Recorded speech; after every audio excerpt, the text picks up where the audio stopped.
আমার বন্ধুগণ, তাহলে চিন্তা করুন, এই জাহান্নামের আগুনের কালার দুনিয়ার এই আগুনের কালারের মতো নয়। দুনিয়ার আগুনের কালার হয় লাল, জাহান্নামের আগুনের কালারটা 3000 বছর পর্যন্ত প্রজ্বলিত করার পরে এটার কালার হয়ে গেল কালো।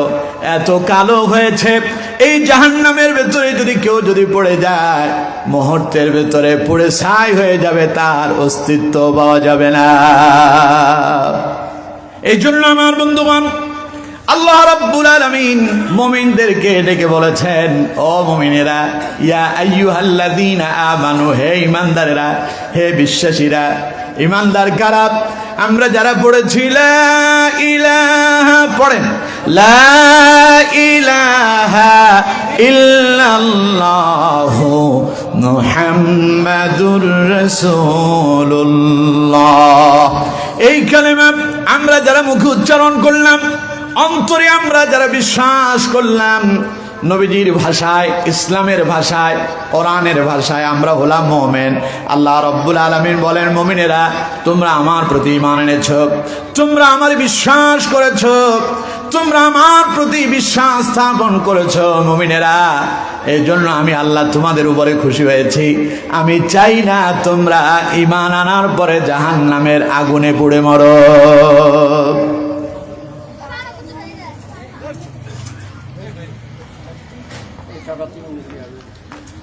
আমার বন্ধুগণ, অসুবিধা হচ্ছে আপনাদের? প্রিয় ভাইয়েরা আমার, তাহলে একটু মনোযোগ দিয়ে শোনেন। রাসূল করিম সাল্লাল্লাহু আলাইহি ওয়াসাল্লাম তিনি উম্মতদেরকে শোনায়া দিলেন, ও আল্লাহর বান্দারা, ও আমার উম্মতেরা, তোমরা যারা আল্লাহর প্রতি ঈমান এনেছো, তোমরা আল্লাহর প্রিয় হয়েছ, আল্লাহর আস্থাভাজন হয়েছ। যারা আল্লাহর প্রতি ঈমান আনে, আল্লাহ পাক বলেন, আমি আল্লাহ তাদের অভিভাবক হয়ে যাই। সুবহানাল্লাহ। তাইলে আমাদের বিশ্বাস আল্লাহর প্রতি আছে না নাই? আরো জোরে বলতে হবে, আছে না নাই? আমরা যখন আল্লাহর প্রতি ঈমান আনলাম, আল্লাহ যখন আমাদের অভিভাবক হয়ে গেলেন, এবার তিনি আমাদের অভিভাবক হিসেবে তারও একটা দায়িত্ব আমাদের প্রতি আছে না নাই? ঘরের ভেতরে বাপ যখন সন্তানের অভিভাবক হয়, বাপের ইন্তেকালের পরে বড় ভাই অভিভাবক হয়ে যায়। দেখবেন, বাপ যতদিন বেঁচে থাকে, সন্তানের কল্যাণের জন্য বাপ সবই করে। প্রয়োজনে নিজে কষ্ট করবে, নিজের সমস্ত প্রয়োজনীয়গুলোকে বিসর্জন দিয়ে সন্তানের জন্য সব কিছু তিনি প্রায়োরিটি দেন। আগে সন্তানের বিষয়ে তিনি চিন্তা করেন। বাপ যদি চলে যায়, মরে যায়, বড় ভাই এই দায়িত্ব গ্রহণ করে। আমার বন্ধুগণ, তার মানে যিনি অভিভাবক হন, অভিভাবকের দায়িত্ব হলো তার অধীনস্থ যারা আছেন তাদেরকে সঠিক পথে পরিচালিত করা।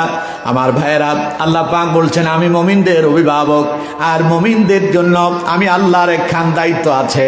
সূরা বাকারার ভেতরে আল্লাহ পাক অত্যন্ত চমৎকার ভাবে তুলে ধরেছেন।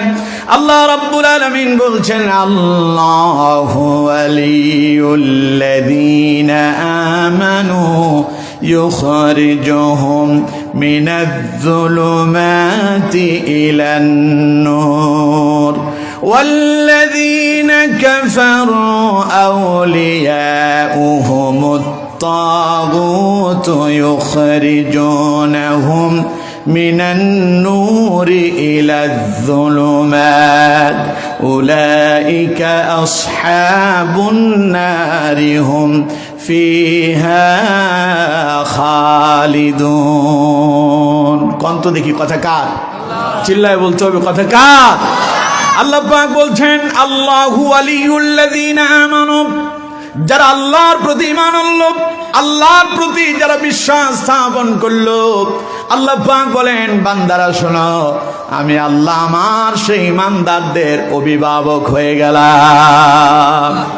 আমি যখন তাদের অভিভাবক হলাম, আমারও দায়িত্ব একটা এসে গেল। আমি আমার বান্দাদের ব্যাপারে সিদ্ধান্ত নিলাম, ইউখরিজুহুম মিনাজ-যুলুমাতি ইলান-নূর। আল্লাহ যখন মুমিনদের অভিভাবক হয়ে যান, তখন আল্লাহর দায়িত্ব হয়ে যায় মুমিনদেরকে জাহান্নামের পথ থেকে বের করে জান্নাতের পথে পরিচালিত করা, অন্ধকার থেকে বের করে মুমিনদেরকে আলোর পথে পরিচালিত করার দায়িত্ব কার হয়ে যায়? অন্যদিকে যারা ঈমান আনলো না, আল্লাহর প্রতি যারা বিশ্বাস স্থাপন করলো না, আল্লাহ রাব্বুল আলামিন বলেন তাদের অভিভাবক হয়ে যায় শয়তান। আর শয়তান যখন তাদের অভিভাবক হয়ে যায়, শয়তানের তখন দায়িত্ব হয়ে যায় এই ইউখরিজুহুম মিনান নূরি ইলাজ যুলুমাত। শয়তান তাদের অভিভাবক হয়ে শয়তান তাদেরকে আলোর পথ থেকে বের করে অন্ধকারের পথে পরিচালিত করে। বলেন নাউযুবিল্লাহ। তার মানে যারা আল্লাহর প্রতি বিশ্বাস করে না, যারা কোরআনে বিশ্বাস করে না, যারা আল্লাহর আইনে বিশ্বাস করে না, যারা শরিয়া আইনে বিশ্বাস করে না, যারা কোরআনকে বিশ্বাস করে না, যারা ইসলামের বিরোধিতা করে, যারা কোরআনের বিরোধিতা করে, মুসলমান হওয়ার পরে এমন কাজ যদি কেউ করে, বুঝতে হবে তারা শয়তানের অনুসরণ করতেছে।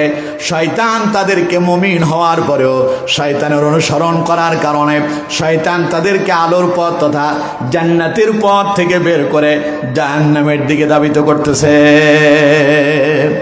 এই জন্য আমরা অভিভাবক হিসেবে কাকে গ্রহণ করব? চিল্লায় বলতে হবে কাকে? যদি আল্লাহকে অভিভাবক হিসেবে গ্রহণ করতে পারেন, আল্লাহ রাব্বুল আলামিন বলেন বান্দা তুমি যখন আমার হয়ে যাও, আমি আল্লাহ তোমার হয়ে যাব। ফাযকুরুনি আযকুরুকুম ওয়াশকুরুলি ওয়ালা তাকফুরুন। তুমি যদি আমারে স্মরণ করো, আমিও তোমারে স্মরণ করব। সুবহানাল্লাহ। কোন তুমি আমারে ডাকো, আমি তোমার ডাকে সাড়া দেব। তুমি যদি অন্তরে অন্তরে আমাকে ধারণ করো, আমিও আমার অন্তরে অন্তরে তোমারে ধারণ করব। সুবহানাল্লাহ। পড়ে আপনি যেখানেই যান, যেখানেই থাকেন না কেন, সকল অবস্থায় যদি আল্লাহকে যদি স্মরণ রাখেন, বিপদে আর মুসিবতে যদি আপনি পড়ে যান, আল্লাহ পাক বলেন সেই বিপদ আর মুসিবত থেকে তোমারে রক্ষা করার দায়িত্ব আমি আল্লাহর হয়ে যায়। সুবহানাল্লাহ। কারণ তোমার অন্তরে আমি আছি, ঠিক আমার অন্তরেও তুমি আছো। সুবহানাল্লাহ বলেন। এই জন্য আমার বন্ধুগণ, মুমিনেরা বিশ্বাস করেছে কার উপরে? চিল্লায় বলেন কার উপরে? এই জন্য মুমিনরা যেহেতু আল্লাহরে বিশ্বাস করেছে। আচ্ছা, আপনারা কি আল্লাহরে দেখেছেন? সবাই বলতে হবে দেখছেন। যারা বলেন না মনে হয় তারা দেখছেন। কে কে আল্লাহরে দেখছেন দেখি হাত তোলেন। ওই যে একজন হাত উঠে। আপনি আল্লাহরে দেখছেন? ভুলে ভুলে উঠে গেছে। আল্লাহ মাফ করুন, বলুন আমিন। আল্লাহকে দুনিয়ার এই চোখ দিয়ে দেখা সম্ভব? আল্লাহকে দেখতে চেয়েছিল হযরত মূসা কালিমুল্লাহ। হযরত মূসা আলাইহিস সালাম তুরে পাহাড়ে গিয়ে আল্লাহর সঙ্গে কথা বলতো। কোনো নেটওয়ার্ক নাই, কোনো রাডার নাই, কোনো টেলিফোন নাই, কোনো মোবাইল নাই, কোনো কানেকশনই নাই। ডাইরেক্ট আরশে আজিমে আল্লাহ আর তুরে পাহাড়ে হযরত মূসা কালিমুল্লাহ। আল্লাহ সেখান থেকে কথা বলেন। হযরত মূসা আলাইহিস সালাম এগুলো সেখানে শোনেন এবং একজনের সাথে আরেকজনের ডাইরেক্ট কথা হচ্ছে। সুবহানাল্লাহ পড়েন। নবীদের কাছে হযরত জিবরাইল আলাইহিস সালাম ওহী নিয়ে আসতেন, আর হযরত মূসা আলাইহিস সালামের সাথে ডাইরেক্ট আল্লাহ নিজেই কথা বলতেন। সুবহানাল্লাহ পড়েন। সে মূসা আলাইহিস সালাম আল্লাহর কথা শুনে আল্লাহর প্রেমে মাতোয়ারা হয়ে গেছে। হযরত মূসা আলাইহিস সালাম বললেন, আল্লাহ তোমার কথা কত সুন্দর, না জানি তুমি কত সুন্দর। ওই যে একটু আগে একজন একটা গান গাইছিল, কি জানো? দুনিয়া সুন্দর, মানুষ সুন্দর, আসমান সুন্দর, জমিন সুন্দর, সুন্দরী সুন্দরী পাল্লা। জানি না কত সুন্দর তুমি আল্লাহ, জানি না কত সুন্দর তুমি আল্লাহ। আল্লাহ যে কত সুন্দর আমরা জানি না। এই আসমান কত সুন্দর, এই আসমান তারে আল্লাহ তাআলা রাত্রিবেলা একটু তাকায় দেখেন কি সুন্দর করে সাজায় রাখছে। গোটা আসমানের চতুর্দিকে আল্লাহ রাব্বুল আলামিন তারকারাজি দিয়া আসমানটারে সুন্দর করে সাজালেন। মাঝখানে একটা প্রদীপ দিলেন, চন্দ্র একটা চাঁদ দিয়া গোটা আসমানের সৌন্দর্য বৃদ্ধি করলেন। দেখবেন মানুষ যখন বিবাহ শাদীর অনুষ্ঠান করে, বাড়িতে চতুর্দিকে তারা জিলিক বাতি লাগায়, আবার মাঝখানে কিছু হেজাক বাতিও লাগায় সৌন্দর্য বৃদ্ধি পাওয়ার জন্য। আল্লাহ রাব্বুল আলামিন আসমানটারে কত সুন্দর করে সাজালেন, জমিনটারে কত সুন্দর করে সাজালেন। কত রকমের নানাবিধ ফুল ফল, কত রকমের পাখি দিয়া, পশু পাখি দিয়ে আল্লাহ তাআলা কত সুন্দর করে আসমানটারে সাজালেন। এত সুন্দর করে যিনি এত কিছু বানালেন, সে আল্লাহ কত সুন্দর তা আমরা কোনোদিন দেখি নাই। কিন্তু আল্লাহর সৌন্দর্য যে কত ক্ষমতা হবে তার কোনো তুলনাও নাই। সুবহানাল্লাহ। শুধু আপনি আপনার দিকে তাকান, নিজের শরীরের দিকে তাকায় দেখেন আল্লাহ রাব্বুল আলামিন আপনাকে কত সুন্দর করে বানালেন। আল্লাহ পাক বলছেন লাকাদ খালাকানাল ইনসানা ফি আহসানি তাকওয়িম। মানুষ নিজের দিকে তাকায় দেখুন আমি তোমার কত সুন্দর করে বানালাম। আমার বন্ধুগণ, তাম পৃথিবীতে খুঁজে দেখেন আপনার মতো আরেকজন মানুষ পাবেন না। এই যে আমাদের এই যে মোবাইল, এই স্যামসাং কোম্পানির যত মোবাইল আছে, একই রকমের একই আইটেমের লক্ষ লক্ষ মোবাইল সমগ্র পৃথিবীতে আছে না নাই? সবগুলোর ডিভাইস একই, মানে যেটা যেই কোয়ালিটি, যেটা মান, যেটা যেই নামে যেটা বানানো হয়েছে, এরকম একই মানের লক্ষ লক্ষ মোবাইল আছে না নাই? কোটি কোটি আছে না নাই? কিন্তু আপনাকে আল্লাহ রাব্বুল আলামিন যেইভাবে বানালেন, আপনার মতো আরেকজন তাম পৃথিবীতে খুঁজে দেখেন আপনার ফটোকপি আরেকটাও নাই। আছে? আপনার চেহারার মতো আরেকজন আছে? আমার বন্ধুগণ, তাহলে চিন্তা করেন, একই মায়ের পেট থেকে 5টা সন্তান হলো, 5 জনের চেহারা 5 রকমের হয়েছে এবং প্রত্যেকটার চেহারা আলাদা আলাদা সৌন্দর্য আছে। কোন তো দেখি এত সুন্দর করে যিনি আমাদেরকে বানালেন তিনি কে? আমার চেহারার সাথে আপনারটা মিলবে না, ভাইয়ের সঙ্গে ভাইয়ের চেহারা মিলবে না, মায়ের সঙ্গে সন্তানের চেহারা মিলবে না। সকলকে আল্লাহ রাব্বুল আলামিন আলাদা আলাদা করে বানালেন। আল্লাহ রাব্বুল আলামিন বলছেন আল্লাযী খালাকাকা ফাসাওয়াকা ফাআদালাক ফি আইয়ি সূরাতিন মা শাআ রাক্কাবাক। পড়েন আল্লাহু আকবার। আল্লাহ তাআলা বলেছেন আমি অত্যন্ত সুঠাম দেহের অধিকারী করেছি, সুবিন্যস্ত করেছি, সুন্দর করে সাজিয়েছি। ফি আইয়ি সূরাতিন মা শাআ রাক্কাবাক, আমার যেইভাবে মনে চেয়েছে আমি তোমাকে সেই সূরতেই সাজিয়ে দিয়েছি। সুবহানাল্লাহ। একটা সন্তান যখন দুনিয়ায় আসে, আসার পরে দেখবেন আত্মীয় স্বজনরা কোলে নিয়ে কয় কপালটা তো দেখতে মনে হয় যে বাপের মতো হয়েছে, নাকটা তো মনে হয় মায়ের মতো, চোখগুলো মনে হয় ভাইয়ের মতো, হাতের আঙ্গুলগুলো মনে হয় যে ফুফুর মতো, পায়ের আঙ্গুলগুলো দেখলে মনে হয় যে দাদার মতো। তার মানে আল্লাহ পাক বলেন আমি তোমাকে এমন ভাবে তৈরি করলাম তোমার চেহারার সঙ্গে তাদের চেহারার মিল নেই, তবে সবার তোমার পরিবারের যে একটা পরিচিতি আছে, একই পরিবারের যে তুমি সন্তান, এজন্য সবার থেকে একটু একটু করে এনে ফি আইয়ি সূরাতিন মা শাআ রাক্কাবাক, আমার যেমন পছন্দ হয়েছে আমি তেমন সাজে তোমাকে সাজিয়ে দিয়েছি। সুবহানাল্লাহ। তো যে আল্লাহ একটু দিলেন মায়ের, একটু দিলেন বাবার, একটু দিলেন ভাইয়ের, একটু দিলেন ফুফুর, একটু চাচার, একটু দিলেন খালার, একটা দিলেন দাদার, এইভাবে করে এত রকম করে সবার থেকে একটু একটু করে এনে এত সুন্দর করে যে আল্লাহ আমাদেরকে সাজালেন, সে আল্লাহ যে কত সুন্দর তার কোনো তুলনা আছে? সুবহানাল্লাহ। পড়েন সুবহানাল্লাহ। হযরত মুসা আলাইহিস সালাম আল্লাহ রাব্বুল আলামিনের প্রেমে মাতোয়ারা হয়ে গেলেন। তুর পাহাড়ে আল্লাহ পাক হযরত মুসার সঙ্গে কথা বলে। মুসা আলাইহিস সালাম বললেন আল্লাহ তোমার কথা কত সুন্দর, না জানি তুমি কত সুন্দর। আল্লাহ পাক বলেন মুসা ঘটনা কি? মনে হয় যে কিছু আবেগ দিয়া কথা বলতেছো, কথার ভেতরে তো বোঝা যায় তুমি এখন ইমোশনালি কথা বলতেছো, ব্ল্যাকমেল করতে চাও, ঘটনা কি? হযরত মুসা আলাইহিস সালাম বললেন আল্লাহ ঘটনা হলো এই, তোমার কথা এত সুন্দর, না জানি তুমি কত সুন্দর, আমি তোমার প্রেমে মাতোয়ারা, একটু তোমার সঙ্গে দেখা করতে চাই, চেহারাটা যদি একবার আমারে দেখাও।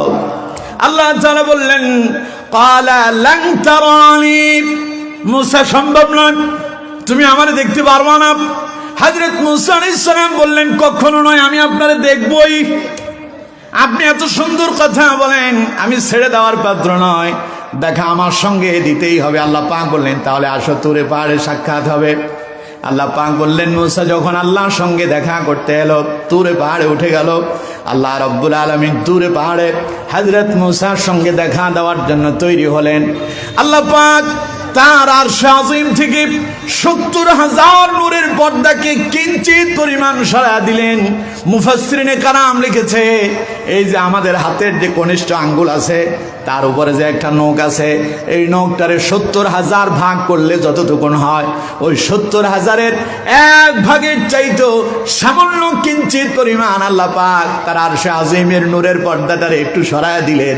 সামান্য সময়ের জন্য আরশে আজিম থেকে আল্লাহর নূরের একটা ঝিলি গেল। আমার বন্ধুগণ, আল্লাহ রাব্বুল আলামিন বলছেন, ওয়ালাকিন ইনযুর ইলাল জাবালি فإن استقر مكانه فسوف تراني فلما تجلى ربه للجبل جعله دكا وخر موسى صعقا চিল্লায় পড়েন আল্লাহু আকবার। আল্লাহ তাআলা দেখা দিলেন সামান্য সময়ের জন্য, 1 সেকেন্ডও না। 1 সেকেন্ডকে 1000 ভাগ করলে 1 মাইক্রোসেকেন্ড হয়। 1 মাইক্রোসেকেন্ডকে 1000 ভাগ করলে 1 ন্যানো সেকেন্ড হয়। মুফাসসিরিনে কারাম বলেছে 1 ন্যানো সেকেন্ডেরও কম সময় আল্লাহ তাআলা একটা ঝিলিক মারলেন। মুহূর্তের ভেতরে হযরত মুসা আলাইহিস সালাম পাহাড়ের উপরে চিত হয়ে পড়ে গেছে।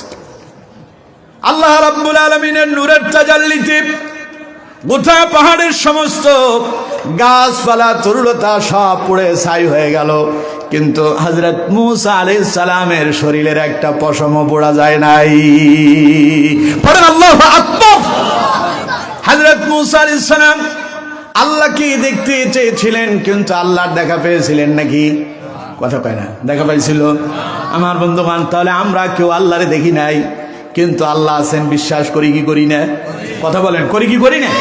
আল্লাহরে দেখি নাই, বিশ্বাস করি আল্লাহ আছেন। এই জন্য কিয়ামতের দিন নবীজি বলেছেন, জান্নাতীরা যখন জান্নাতে যাবে, আল্লাহ রাব্বুল আলামিন জান্নাতীদেরকে জিজ্ঞাসা করবে, ও জান্নাতীরা, তোমাদের সঙ্গে আমি আল্লাহ যত ওয়াদা করেছি সব ওয়াদা তোমাদের সঙ্গে পরিপূর্ণ বাস্তবায়ন হয়েছে নাকি? জান্নাতীরা বলবে, হ্যাঁ আল্লাহ সব কিছু আমরা পেয়েছি। কিন্তু আমার বন্ধুগণ, কিছু কিছু জান্নাতীরা বলবে, আল্লাহ একটা এখনো বাকি রয়ে গেল। আল্লাহ পাক বলবেন, কি বাকি রয়েছে? জান্নাতীরা বলবে, আল্লাহ আমরা যার ইবাদত করলাম, যার গোলামি করলাম, তারে তো কোনো দিন দেখলাম না, একটু তোমারে দেখতে চাই। সুবহানাল্লাহ। আল্লাহ দেখা দেবেন, আল্লাহ দেখা দেবেন।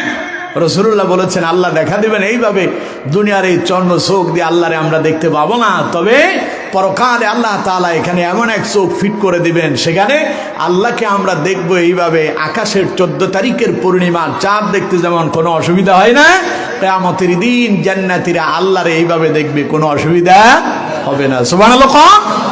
সুতরাং বন্ধুগণ আমার, আমরা কেউ আল্লাহরে দেখি নাই, না দেখে আল্লাহর প্রতি বিশ্বাস করেছি। আমরা আল্লাহর জান্নাত দেখি নাই, জান্নাত আছে আমরা বিশ্বাস করেছি। জাহান্নাম দেখি নাই, জাহান্নামের আযাব হবে বিশ্বাস করেছি।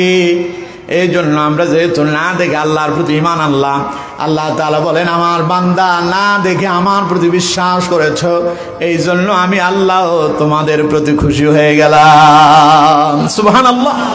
সুতরাং আমার বান্দারা, যেহেতু আমি আল্লাহ তোমাদের প্রতি খুশি, আমি তোমাদের অভিভাবক, তাই অভিভাবক হিসাবে আমার দায়িত্ব আমি তোমাদেরকে শোনায় দিলাম, কু আনফুসাকুম ওয়া আহলিকুম নারা।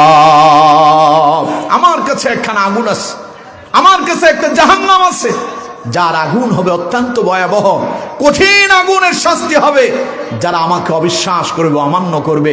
মুমিনেরা, ঈমানদারেরা, তোমরা তো আমার প্রতি বিশ্বাস করছো, তোমরা তো আমারে মেনে নিয়েছো, আমি চাই না তোমরা কেউ আগুনে পড়ে মরো।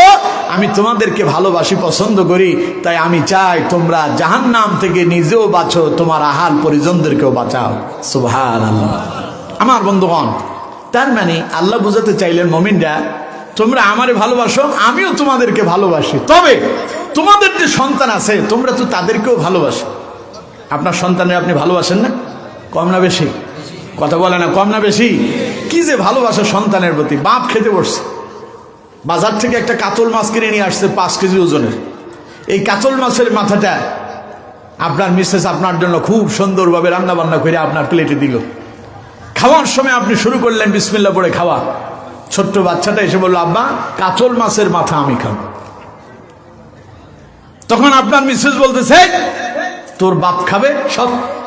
তখন বাপ বলে যে না, ওরে তাড়ায় দিও না, কাতল মাছের মাথাটা আমার বাচ্চাটাই খাবে। নিজে না খেয়ে নিজের পছন্দের খাবারটা সন্তানের মুখে তুলে দেয়, তার মানে এটা বাবা এবং সন্তানের প্রতি এক বিশাল গভীর ভালোবাসা, ঠিক কিনা? বাবা এবং সন্তানের ভেতরে পিতামাতার সাথে সন্তানের যে ভালোবাসা, এই ভালোবাসায় কোনো ধরনের কোনো চাওয়া পাওয়া নাই। এটা হলো নিঃস্বার্থ ভালোবাসা। এই ভালোবাসার পেছনে কোনো চাওয়া পাওয়া আছে কি? কথা বলেন না কেন, আছে? আচ্ছা, যারা এখানে বাবা আছেন আপনারা বলবেন, আপনারা কি আপনার ছেলে পেলে লালন পালন করতে গিয়া এই চিন্তা ভাবনা করছিলেন যে ছেলে বড় হয়ে আপনারে খাওয়াবে, এই জন্য আপনি ছেলের পেছনে খরচ পারি করবেন, এখন কিছু ইনভেস্ট করলাম, পরবর্তীতে ছেলে যখন বড় হবে তখন আবার সে আমারে তা ফেরত দিবে, এই চিন্তা ভাবনা আপনাদের কারো ছিল? আমাদের দেশে যখন নির্বাচন আসে, নির্বাচনে অনেক প্রার্থী টার্থী হয়, জায়গা সম্পদ বিক্রি করে দিয়ে মানুষের পকেটে পকেটে টাকা ঢুকায় দিয়া খালি নেতা হওয়ার চিন্তা ভাবনা। প্রয়োজনে জায়গা বিক্রি করব, সম্পদ বিক্রি করব, সম্পদ বিক্রি করে কোনো রকম যদি ক্ষমতায় গিয়া নেতা হইতে পারি, অসুবিধার কি আছে? টাকার পাহাড়ের বস্তা আমি ঘরের ভেতরে নিয়ে আসবো। এখন না হয় এক কানি বিক্রি করলাম, পরে এমন একটা সময় আসবে কানিকে কানি জায়গা আমি ক্রয় করব, আমার ডুপ্লেসিক্স বাড়ি হবে, আমার মার্সিডিজ গাড়ি হবে, আমার বিশাল সম্পদের পাহাড় থাকবে, আমার ইন্ডাস্ট্রি থাকবে, আমার সম্পদের কোনো অভাব হবে না। এই রকম চিন্তা ভাবনা আমার দেশের নেতাদের আছে না নাই? জোরে বলতে হবে, আছে না নাই? না হলে নির্বাচনে নির্বাচিত হওয়ার জন্য টাকার লোভ দেখাতে হয় কে? যদি ক্ষমতায় যায় তাহলে এই দিব সেই দিব, এত এত করে ঘরে ঘরে দেব, বাড়িতে বাড়িতে দেব, ফ্যামিলিতে দেব, ঘরে ঘরে দেব, কৃষকদেরকে দেব। এই টাকার অফারে লোকা, টাকার অফারের পেছনে মূল উদ্দেশ্য হলো ক্ষমতায় যেতে পারলে কামাবো, তোমাদের পয়সা আবার তোমাদেরকে দেব, অসুবিধার কি আছে? ঠিক কিনা? তাহলে নেতা হওয়ার পেছনে উদ্দেশ্য থাকে কিছু খরচ করব, পরে আবার সেখান থেকে সুদে আসলে সব দ্বিগুণের চাইতে দ্বিগুণ করে উঠায় নেব। কিন্তু বাপ যে তার সন্তানরে লালন পালন করছে, এই ছেলের পেছনে লক্ষ কোটি টাকা খরচ করছে, এই রকম চিন্তা ভাবনা ছিল না ছেলে আমার বড় হওয়ার পরে সে সরকারি চাকরি করবে, ডাক্তার হবে, ইঞ্জিনিয়ার হবে, যা এখন ইনভেস্ট করতেছি তা আবার ফেরত দিবে, এরকম চিন্তা ভাবনা ছিল না। ঠিক কিনা? আপনাদের কারো আছে?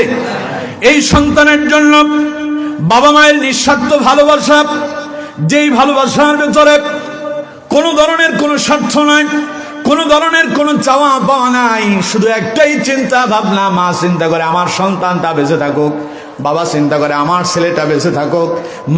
মাকে যখন সন্তান ভূমিষ্ঠ করার সময় ডেলিভারি রুমে নিয়ে যাওয়া হয়, অপারেশন থিয়েটারে নিয়ে যাওয়া হয়, মা তখন আত্মীয় স্বজন সবার থেকে বিদায় নিয়ে নেয়, ডাক্তারকে বলে, ডাক্তার সাহেব প্রয়োজনে আমি মরে যাব, সন্তান যেন সুস্থ অবস্থায় দুনিয়ার মুখ দেখতে পায়।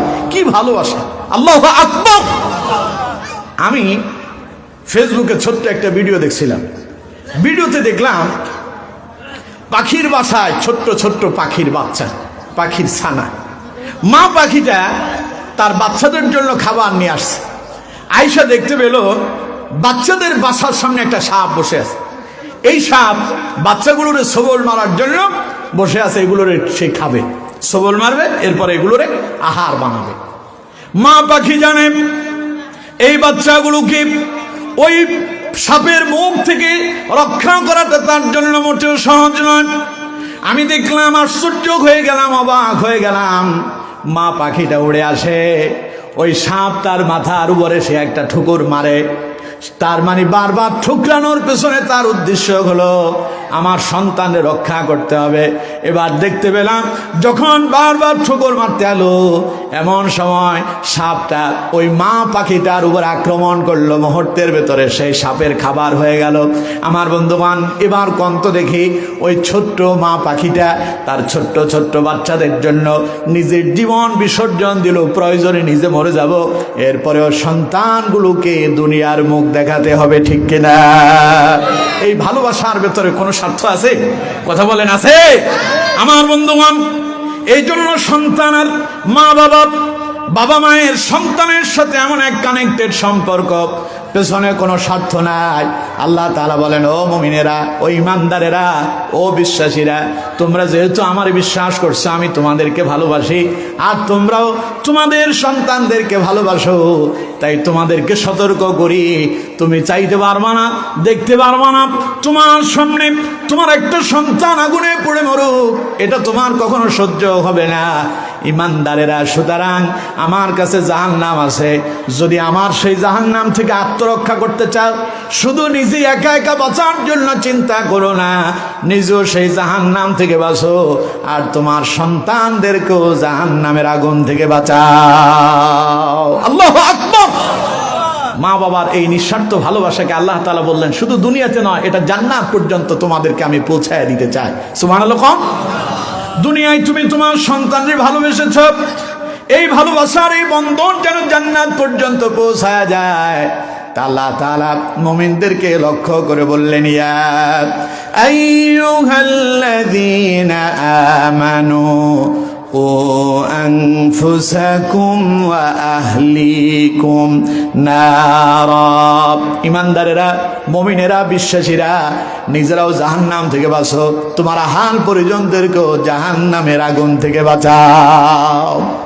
এখন প্রশ্ন হলো, এই জাহান্নামের আগুন থেকে আমরা কিভাবে বাঁচাবো? কিভাবে আমরা নিজেরা বাঁচবো এবং আহাল পরিজনদেরকে বাঁচাবো? এই আয়াত নাযিল হওয়ার পরে হযরত ওমর ইবনুল খাত্তাব রাদিয়াল্লাহু তাআলা আনহু, নাম শুনছেন তো? হযরত ওমরের নাম শুনছেন? ইসলামের কততম খলিফা? খালি যে খলিফা ছিলেন তা নয়, হযরত ওমর হলেন সেই ব্যক্তি যিনি গোটা পৃথিবীর অর্ধ জাহান, অর্ধ পৃথিবী তিনি শাসন করেছিলেন। তার নাম হযরত ওমর ইবনুল খাত্তাব রাদিয়াল্লাহু তাআলা আনহু। পড়েন সুবহানাল্লাহ। মানচিত্র, বিশ্ব মানচিত্র আছে না আপনাদের কাছে? সেই মানচিত্রটা একটু দেখবেন তো। সেই মানচিত্রে আমাদের বাংলাদেশটা মনে অনেক বড়, নাকি? 1 ইঞ্চিও না, খুবই ছোট। মানচিত্রের ভেতরে দেখবেন বাংলাদেশ খুঁজে বের করাটা আমাদের জন্য কঠিন হয়ে যায়। এই ছোট্ট মানচিত্রের এই ছোট্ট দেশটা, এই ছোট্ট ভূখণ্ডটা পাওয়ার জন্য, এটার রাজত্ব করার জন্য, এটার ক্ষমতা দখল করার জন্য আমাদের দেশে কত সন্ত্রাস, কত রাহাজানি, কত খুন খারাপি, অন্যের মাথার উপর আঘাত করা, ক্ষমতায় যাওয়ার জন্য কত রকমের নানাবিধ ষড়যন্ত্র চক্রান্ত। বিগত 16 বছর যারা ক্ষমতায় ছিল তারা দিনের বোধ রাতে আদায় করছিল, ঠিক কিনা? জোরে বলেন ঠিক কিনা? তারা ক্ষমতায় টিকে থাকার জন্য ইসলামী আন্দোলনের প্রথম সারির নেতাদের বিরুদ্ধে মিথ্যা মামলা দিয়া তাদেরকে জেলখানায় বন্দী করেছিল এবং মিথ্যা রায় দিয়া তাদেরকে ফাঁসির কাস্টে ঝোলায়া দুনিয়া থেকে বিদায় করেছে। তাদের মূল উদ্দেশ্য ছিল ইসলাম নামক এই শব্দটিকে মুছে দেওয়া, কিন্তু আল্লাহ পাক তার ভিন্ন সিদ্ধান্ত গ্রহণ করেছেন বলে আজ তারাই মুছে গেল। বাংলাদেশে ইসলাম ঠিকই আছে, ঠিক কিনা? এই জন্য যারা ইসলামকে মুছে দিতে চায়, যারা ইসলামকে মুছে দেওয়ার ষড়যন্ত্র চক্রান্ত চালায়, আল্লাহ তাদেরকে মুছে দেন। ইসলামকে মুছে দিতে চেয়েছিল ফেরাউন, ইসলামকে মুছে দিতে চেয়েছিল নমরুদ, ইসলামকে মুছে দিতে চেয়েছিল কারুন, ইসলামকে মুছে দিতে চেয়েছিল আবু জাহেল, আবু লাহাব, উতবা, শাইবা, মুগীরারা ইসলামকে মুছে দেওয়ার ষড়যন্ত্র করেছিল। তাম পৃথিবীর ইতিহাস যারা ইসলামকে মুছে দিতে চেয়েছিল আল্লাহ তাদেরকে চিরতরে মুছিয়ে দিয়েছেন। আজও যারা ইসলামকে মুছে দেওয়ার ষড়যন্ত্র করছে, আল্লাহর পক্ষ থেকে যদি সিদ্ধান্ত এসে যায় ওদেরও নাম নিশানা পৃথিবী থেকে মুছে যাবে, ঠিক কিনা? সুতরাং বন্ধুগণ আমার, আমরা সব সময় থাকবো ইসলামের পক্ষে না বিপক্ষে? সবাই বলেন ইসলামের পক্ষে না বিপক্ষে? ইসলামকে মুছে দেওয়ার ক্ষমতা কারো? ছোট্ট এই মানচিত্রটাই টিকে থাকার জন্য স্বপ্ন দেখতো 41 সাল। কারণ তাদের ধারণা ছিল এই, প্রশাসন আমাদের, পুলিশ আমাদের, র্যাব আমাদের, বিডিআর আমাদের, সেনাবাহিনী আমাদের, সংসদ ভবন আমাদের, সাংবাদিক আমাদের, বিচার বিভাগ আমাদের, সবই তো আমাদের। আমরা ক্ষমতায় থাকবো না, থাকবে কে? 41 সাল পর্যন্ত স্বপ্ন দেখেছিল, কিন্তু 41 সাল সামনে থেকে গেল। ওরা জানতোই না দুপুর বেলার যে খাবার তারা রেডি করেছিল, বিশাল কাতল মাছ, রুই মাছ, খাসি, গরু, পোলাও, কোরমা রান্না হয়েছে, খাবার খাবে। দুপুরের খাবার রেডি ছিল। আল্লাহর সিদ্ধান্ত 41 সাল নয়, 1 মুহূর্ত থাকতে দেব না। রান্না করে খাবার পর্যন্ত খাওয়ার সময় পায় নাই, ঠিক কিনা? সুতরাং আল্লাহ বলেন, আমি আল্লাহ ধরি না, ধরলে কিন্তু আমি আল্লাহ ধরি না, ধরলে কিন্তু ইন্না বাতশা রাব্বিকা লাশাদীদ। আল্লাহর ধরা বড় শক্ত ধরা। জাতি ধরে বারবার, আল্লাহ ধরে একবার, ঠিক কিনা? তারা বারবার এই জাতির উপরে আঘাত করেছিল। এই জাতি যখন ঘুরে দাঁড়ালো, সব ল্যাজ গুটায় পালায় গেল। সামান্য এই মানচিত্রের জন্য পাগল হয়ে যাচ্ছে। অথচ হযরত ওমর গোটা পৃথিবীর যে মানচিত্র দেখছেন তার অর্ধেক তিনি শাসন করেছেন। সুবহানাল্লাহ। সে ওমর রাজনীতি করে নাই তো, কথা কয় না, রাজনীতি করে নাই, রাষ্ট্র পরিচালনা করে নাই। এখন রাষ্ট্র পরিচালনার কথা বললেই কেউ কেউ কয় হুজুর রাজনীতি শুরু করতেছে। আরে রাজনীতি তো হুজুরদেরই ছিল। এই রাজনীতি মুহাম্মদ সাল্লাল্লাহু আলাইহি ওয়াসাল্লাম করেছেন। রাসূলুল্লাহ রাষ্ট্র পরিচালনা করেছিলেন, ঠিক কিনা? নবীর পরে হযরত ওমর রাষ্ট্র পরিচালনা করেছেন। হযরত আবু বকর রাষ্ট্র পরিচালনা করলেন। আবু বকরের পরে হযরত ওমর রাষ্ট্র পরিচালনা করলেন। ওমরের পরে হযরত উসমান রাষ্ট্র পরিচালনা করলেন। হযরত উসমানের পরে হযরত আলী ইবনে আবি তালেব রাদিয়াল্লাহু তাআলা আনহুমা, তারা প্রত্যেকেই রাষ্ট্র পরিচালনা করেছেন। এই রাষ্ট্রের উৎপাদন হয়েছে নবীদেরকে দিয়া, সূচনা হয়েছে হযরত আদম আলাইহিস সালামকে দিয়া, আর শেষ হয়েছে মুহাম্মাদুর রাসূলুল্লাহ সাল্লাল্লাহু আলাইহি ওয়াসাল্লামকে দিয়ে, ঠিক কিনা? তো এই রাষ্ট্র তো উদ্বোধন করা হয়েছে নবীদেরকে দিয়া। আর আমরা আলেমরা হলাম নবীদের উত্তরসূরি। বলেছেন মুহাম্মদ সাল্লাল্লাহু আলাইহি ওয়াসাল্লাম, নবীজি বলছেন আল উলামা ওয়ারাসাতুল আম্বিয়া। আলেমরা নবীদের কি ওয়ারিস। তার মানে নবীরা যেই কাজ করছে এখন আলেমরা তা করবে। এখন আমার দেশে কোনো আলেম যদি, মসজিদের ইমাম সাহেব যদি ইউনিয়ন পরিষদের চেয়ারম্যানের প্রার্থী যদি হয়, মুসল্লিরা বলবে যে হাই হাই হুজুর তো খারাপ হয়ে গেছে, ঠিক কিনা? বলে না এমন কথা? ওমা হুজুর কেমনে রাজনীতি করে, ফেনীর ভাষায় বললাম আর কি। ওমা হুজুর কেমনে রাজনীতি করে, হুজুর মোটর সাইকেল চালায়, হুজুর আবার হুন্ডা চালায়, এটা আবার কেমন কথা? তার মানে হুজুর হুন্ডা চালাইতে পারবে না, মোটর সাইকেল চালাইতে পারবে না, হুজুর রাজনীতি করতে পারবে না। কেন পারবে না? কারণ তারা জানে রাজনীতি মানে খারাপ জিনিস। আসলে তো রাজনীতি খারাপ ছিল না, খারাপ তো তারা বানাইছে, ঠিক কিনা? রাজনীতি ছিল কোরআনের নীতি, রাজনীতি ছিল রাসূলুল্লাহর নীতি, রাজনীতি ছিল নবীদের নীতি, রাজনীতি ছিল আল্লাহর আইনের নীতি। কিন্তু এই রাজনীতি যখন মানব রচিত হয়ে গেল, তখন আল্লাহর আইন পৃথিবী থেকে উঠে গিয়া মানব রচিত আইন যখন ঢুকে পড়ল, তখনই রাজনীতির কপালে লাথি এসেছে, ঠিক কিনা? এই জন্য তাদের কাছে রাজনীতি খারাপ লাগে। একটা ঘটনা বলি, বুঝতে আপনাদের খুব সুবিধা হবে। একজন লোক তাহাজ্জুদের নামাজ পড়ার জন্য ভোর রাত্রে উঠছে। সেই তাহাজ্জুদের নামাজ পড়বে, ওযু করার জন্য পুকুর পাড়ে গেল। একই পুকুর পাড়ের ওপর পাড়ে আরেকজন এলো, যে ছিল সারা রাত চুরি করলো। চুরি করে সে আসছে গোসল করার জন্য, পরিষ্কার হবে, কারণ গায়ের ভিতরে ময়লা লাগছে। এখন এই পাড়ে যিনি ওযু করতেছেন তাহাজ্জুদ পড়ার জন্য, তিনি মনে মনে ভাবতেছেন, আহারে আমি তো মনে করছিলাম আমি তাহাজ্জুদ গুজারি, আমি খালি তাহাজ্জুদ পড়ি, এখন তো দেখতেছি মাশাআল্লাহ আমার মতো আরো একজনও তো তাহাজ্জুদ পড়তেছে। আর অন্যদিকে যিনি চুরি করছেন, চুরি করে এসে এখন পবিত্র হইতেছে, পরিষ্কার হচ্ছে, তিনি সেখানে বসে বসে ভাবতেছে, হাই হায় আমি মনে করছিলাম আমি বড় চোর, এখন দেখতেছি তো আমার মতো চোর আরো আছে। তার মানে যে যেমন তার চিন্তাও তেমন, ঠিক কিনা? কথা বলেন, ঠিক কিনা? ওনারা বুঝে রাজনীতি মানে পকেটে টাকা ঢোকানো, রাস্তা টেন্ডার হবে, সেই টাকা কিছু রাস্তায় খরচ করবে, বাকিগুলো পকেটে ঢোকাবে। ওনারা জানে রাজনীতি মানে সরকারের পক্ষ থেকে ইউনিয়ন পরিষদে গমের পয়সা আসবে, সেগুলো ওনারা ওনাদের পকেটে ঢোকাবে, কিছু জনগণকে দিয়া কিছু মানুষকে বুঝাবে, তোমাদেরকেও কিছু দিলাম আমরাও কিছু নিলাম।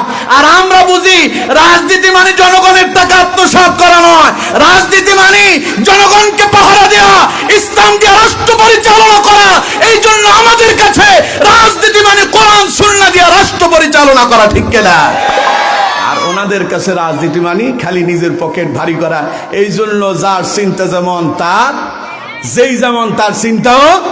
ওই যে যিনি চুরি করে আইসা হাত মুখ পরিষ্কার করতেছিল, উনি ভাবতেছে ওনার মতো আরেকজন চোর আছে। আর যিনি নামাজ পড়তে উঠলেন তিনি ভাবলেন যে তার মতো একজন নামাজি মানুষ আছে। এই জন্য আমরা আলেমরা মনে করি ইসলাম চলবে, রাষ্ট্র চলবে আল্লাহর কোরআন দিয়া। আমাদের চিন্তা ভাবনা হবে মুসলমানরা আল্লাহর কোরআন দিয়ে পৃথিবী শাসন করবে, আল্লাহর কোরআন অনুযায়ী আমাদের জীবন ব্যবস্থা হবে। এই জন্য আমরা রাজনীতি করি। আমাদের রাজনীতি ওনাদের কাছে খারাপ লাগে এই জন্য, কারণ ওনাদের রাজনীতি মানে জনগণের টাকা পয়সা আত্মসাৎ করা, ঠিক কিনা? এই জন্য ওনারা হুজুরদের রাজনীতি পছন্দ করে না। কথা কি আপনারা বুঝতেছেন? অসুবিধা হচ্ছে আপনাদের? কথা ঠিক আছে, ক্লিয়ার তো? তাহলে রাজনীতি নবীদের নীতি, রাজনীতি সাহাবীদের নীতি, সেই রাজনীতি করবে এখন আলেমরা, ঠিক কিনা? তো হযরত ওমর রাষ্ট্র পরিচালনা করলেন পৃথিবীর মানচিত্রের অর্ধেক। সুবহানাল্লাহ কোন? সেই হযরত ওমর ইবনুল খাত্তাব রাদিয়াল্লাহু তাআলা আনহু যখন এই আয়াত নাযিল হলো, রাসূলুল্লাহকে প্রশ্ন করলেন, ইয়া রাসূলুল্লাহ সাল্লাল্লাহু আলাইহি ওয়াসাল্লাম, আল্লাহ তাআলা যে আমাদেরকে বললেন কু আনফুসাকুম ওয়া আহলিকুম নারা, নিজেরাও জাহান্নামের আগুন থেকে বাঁচতে হবে, আহাল পরিজনদেরকে জাহান্নামের আগুন থেকে বাঁচাতে হবে। নিজে বাঁচবো তা তো বুঝতেছি, আমি গুনাহ ছেড়ে দেব, আল্লাহর বিধি বিধান মেনে জীবন পরিচালনা করব, তাহলে পরে আমি তো জাহান্নাম থেকে বাঁচতে পারবো, কিন্তু আহাল পরিজনকে কেমনে বাঁচাবো? নবীজি বললেন, আমার সাহাবী ওমর শোনো, আল্লাহ তাআলা যা করতে নিষেধ করেছেন সেগুলো তোমরা তোমাদের সন্তানদেরকে, আহাল পরিজনদেরকে বলো, তারা যেন সেই নিষিদ্ধ কাজ থেকে তারাও বিরত থাকে। আল্লাহ যা করার জন্য আদেশ দিয়েছেন তাদেরকে বলো, তারা যেন তা করে। তাহলে পরে তারা যদি আল্লাহর আদেশ এবং নিষেধগুলো মেনে যদি জীবন পরিচালনা করতে পারে, তাদের এই কর্ম পদ্ধতি তাদেরকে জাহান্নামে। কিন্তু দুর্ভাগ্য, বাপ খুব নামাজ পড়ে, খালি নামাজ না, মসজিদের প্রথম কাতারে গিয়া তাকবীর উলার সাথে তিনি নামাজ পড়েন। তাকবীর উলা বুঝেন তো? প্রথম যখন ইমাম সাহেব আল্লাহু আকবার বলে ঢুকেন, সেই তাকবীর ধরে যদি ইমামের সঙ্গে কেউ সানা পর্যন্ত পড়ে ফেলতে পারে, ইমাম সাহেব সূরা ফাতিহা পড়ার আগে, শুরু করার আগে কেউ যদি নামাজে অংশগ্রহণ করে সানাটা শেষ করতে পারে, সেই যেন তাকবীর উলা পেয়ে গেল। সুবহানাল্লাহ কোন? এরকম বাপ তাকবীর উলার সাথে নামাজ পড়ে, তাহাজ্জুদ পড়ে, আউয়াবিন পড়ে, শাস্তের নামাজ পড়ে, ইশরাক পড়ে, খুব আল্লাহওয়ালা মানুষ, তিনি খুব নামাজ কালাম পড়েন, কিন্তু তার ছেলে বেনামাজি, তার মেয়ে বেপর্দায় চলে, তার স্ত্রী শরীয়ত মোতাবেক জীবন পরিচালনা করে না। তিনাকে যদি জিজ্ঞাসা করা হয় ঘটনা কি, আপনি নামাজ পড়েন, আপনার ছেলে নামাজ পড়ে না, আপনি দিন মেনে চলেন, আপনার সন্তান দিন মেনে চলে না, আপনি এত আল্লাহওয়ালা মানুষ, আপনার মেয়েটা পর্দা করে না, আপনি এত ভালো মানুষ, আপনার স্ত্রী দিনদারিতা নাই, ঘটনা কি? তখন তিনি জবাব দেন, এখনকার সময় ভালো না। কি বলে? সময় ভালো না, জামানা খারাপ হয়ে গেছে, ছেলে মেয়ে কথা শোনে না। এই জাতীয় কথা বলে কি বলে না? জোরে বলতে হবে, বলে কি বলে না? বরং তিনি তার সন্তানকে দুই একবার বলেন, বাবা নামাজ কালাম পড়ো, এরপরে তিনি চিন্তা করেন আমার দায়িত্ব শেষ। আসলে কি দায়িত্ব শেষ? সবাই বলতে হবে দায়িত্ব শেষ।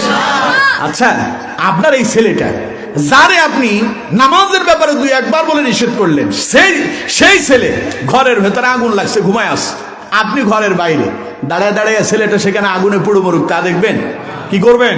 সে আগুনের ভেতরে ঢুকে পড়বেন, পাগলের মতো হয়ে যাবেন, প্রয়োজনে নিজে মরে যাবো, ছেলেরে বাঁচাইতে হবে।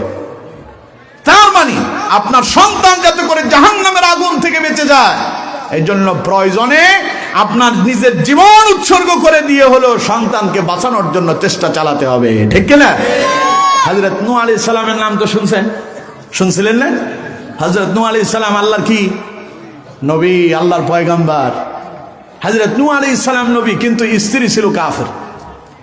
হযরত নূহ এবং লূত দুইজন নবী, নূহ আলাইহিস সালাম এবং লূত আলাইহিস সালাম দুইজন নবী হওয়ার পরেও ওই দুইজন নবীর স্ত্রীরা তাদের প্রতি ঈমান আনে নাই। নাউজুবিল্লাহ পড়েন। আল্লাহ রাব্বুল আলামিন সেই কথাটাও একই সূরা তাহরিমের ভেতরে বলেছেন, দারাবাল্লাহু মাসালাল লিল্লাযীনা আমানু দারাবাল্লাহু মাসালাল লিল্লাযীনা কাফারু وآت نوح